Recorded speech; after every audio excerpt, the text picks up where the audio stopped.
you've got applied AI, which is what we use in, say, automation and programming, where you have a very complex decision tree. And if anything falls out of that decision tree, the whole thing falls apart. So that's a programming issue. That's applied mechanics, applied intelligence, if you want to call it that. But it's really more accurately thought of as machine learning. Okay. And it requires a lot of people. One of the reasons the Chinese are pretty decent at this space is they have a lot of people. And so when you throw a lot of folks who earn only $15,000 to $20,000 a year at a problem like this, you can do a lot of programming. General AI, machines that can think, machines that can operate independently. This is like getting into like automated driving, for example. We don't have that yet. We're not close. We're not within 30 years. Doesn't mean it can't happen. It's just not going to happen soon. So lots and lots and lots and lots of human programming to establish this decision tree that the machine then tries to follow. But it's not very good at doing things like recognizing stuff on the shoulders.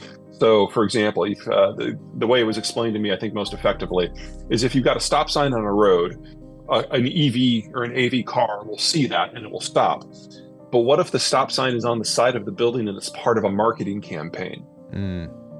Can't differentiate. It's like driving by the building and it just stops because that's the context that it knows it in. So decisions that a 3-year-old is capable of making, AI today can't make. So if it involves math and physical processes and crunching, no problem. It's great. But if it requires decision making, not so much. So that's your first issue. Yeah. Your second issue is that true AI, especially general AI, but to a degree, even the applied stuff, that requires those chips that are 4 nanometers or 10 nanometers or smaller. Really, the 4 nanometer types are the ones you need. And if anything goes wrong with the international trading system, those just go away for a decade. And we're going to see that happen in the next year or two. So it's not that this is a dead sector. It's not that there's no potential. But the hype has gotten ahead of where our capabilities are, and the hype has gotten way ahead of what our material constraints are. It's primarily the lithium, but not just the lithium. So like the frame is an alloy of silicon and aluminum. And most of this stuff is processed in China with coal. With silicon, you basically bake it with coal until everything that's not silicon boils away. And aluminum is the most energy intensive metal that humans create. And again, it's processed with coal power in China.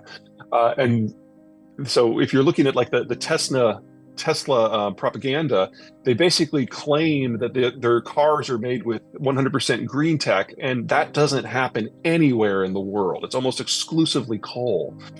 Second, we're going to have a materials shortage.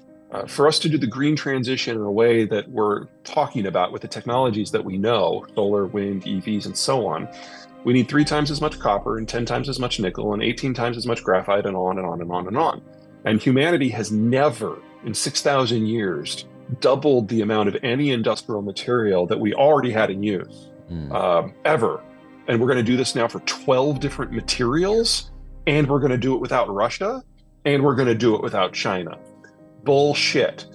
So we need to look within the constraints of what we actually have and might be able to build out in the next 10 and 20 years. And then we need to take a really hard look, not just at the economic footprint, but the carbon footprint of the technologies in question. And we're going to have to do something we really don't like to do in this country. Make some choices.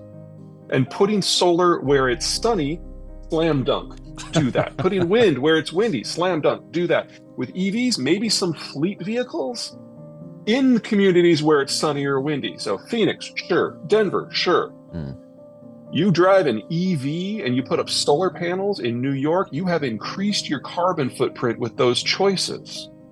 And since we're not going to have enough materials to do this at scale anyway, we're going to have to choose where to put this stuff. Now, the environmental movement is moving this direction. And I actually have to say I'm a little impressed because they're not a group that is known for making long-term math-based decisions. What's going on in Europe right now is because the natural gas from the Russians going into Germany has basically gone to zero, they're discovering that their solar and their wind system are not all that it's cracked up to be because Germany is a very non-windy, non-sunny country. And they've had to plug the gap with soft coal, lignite. And so it's now about half of their electricity generation. Don't look at German stats. The Germans lie about their stats. They go by power used, not by power generated. Uh, So when the sun comes up in the morning, they count all of their green power. But a lignite power plant takes more than a day to spin up and down, and they need it for the night. But that means they also have to leave it running for the day. So they don't count what happens during the day, even though it's more than the sun. Anyway, so if you look at it from a more non-Enron, more honest approach, they're getting about half of their power from coal now, making it one of the dirtier economies out there. So the German Greens and the California Greens, two geographies that have relatively similar policies when it comes to adopting green tech, they're having a conversation about the numbers. The Californians have spent about 1/3 as much in putting up green tech, but they get 5 times as much electricity because it's actually sunny in California. And the conversation of why it's working in one place and another, this conversation, it has an easy answer, basic geography. And they should have had this conversation 15 years ago, but they're having it now. Well, let's start with the Russians. The Russians are a major exporter of any number of energy, food, and industrial commodities. Without the Russians, there's just no way around that. We will work on being better with efficiency, and that'll help. But we're still looking at us needing to reduce global output of chips by at least 1/3 because of that one thing. China is much more significant. China came in basically at the same time as the Russians, but instead of being in raw commodities, they do processed commodities and manufacturing. So we need to relocate the entire electronics manufacturing base. That will be hard. To do electronics manufacturing, you need a differentiated labor force because the person who does the die cast does not do the wiring, does not do the coatings, does not do the programming, does not do the camera, does not do the lenses, does not do the motherboard, and so on. Each of those is a different labor force. And you've got a dozen different labor forces in the East Asian Rim that have been able to trade peaceably for the last few decades, and that's where electronics goes.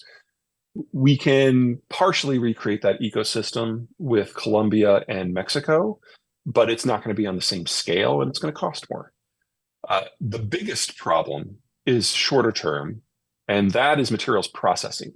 So China is the world's processor, not just for steel and aluminum, but for lithium and copper and cobalt and molybdenum and all the rest. And none of this is difficult. Most of it's 1940s or earlier technology. A lot of it's not even expensive. And the United States is the cheapest energy in the world because we've got great wind, great solar, and the shale revolution.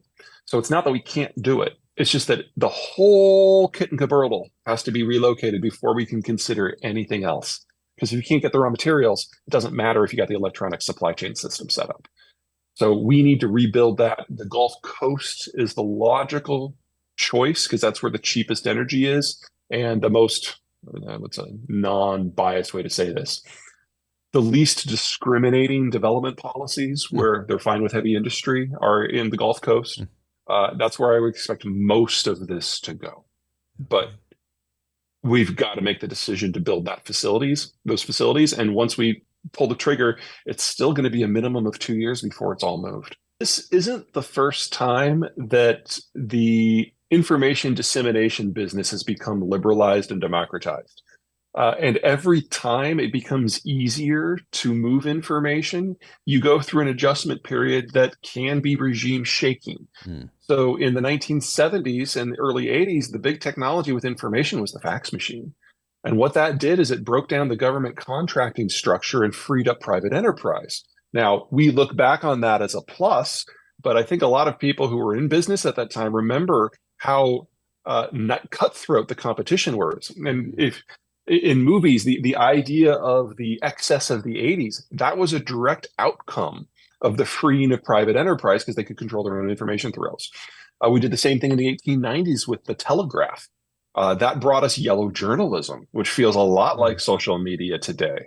That contributed to the Spanish-American War. So we shouldn't underestimate the threats of what misinformation can do. But in both of those cases, culture in the United States was able to adapt and use the technologies to expand the economy and make for a more stable society. We just first had to deal with things like libel laws. And so what we need, if that's the right word, is for Congress to step in and actually put in a regulation structure for social media and the internet that is more appropriate to the way the technology is involved in. I mean, this isn't 1996 anymore. The Telecommunications Act of 96 is what said that anyone who hosted any information on the internet was not criminally liable for anything that was there unless it involved child porn. Yeah, I can build on that. So, I mean, two things. Number one, we're nowhere close to a civil war. And unlike in the Civil War, where there was a very clear regional delimiter, north-south, we don't have that anymore. We're much more integrated, not just state to state, but within states. Mm-hmm. So, we're not capable of that sort of conflict. And then number two, one of the things that I saw in the midterms was I spoke to a political analyst yesterday, and he outlined some really interesting things for me. Uh, Independents, as a rule, really don't like Biden, especially his economic programs. But they decisively voted for him in the midterms and the Democrats because the information and the misinformation and the wacko candidates that Trump came up with so alienated the moderates that they didn't just show up to a midterm, which almost never happens. They showed up in force to vote for a guy they didn't care for. And if the moderates in this country are motivated for a midterm, you can imagine how many are going to show up for a general. Mm. So the challenge for the Democrats and the Republicans up and down the ticket is to nominate the least crazy people because the moderates have finally been roused.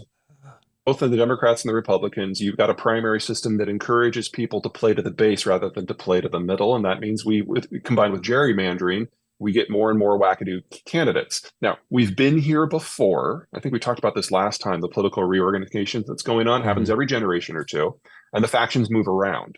But at the point when the factions are moving around, everything is game. And the fact that we've got social media at the same time, that's just bad luck.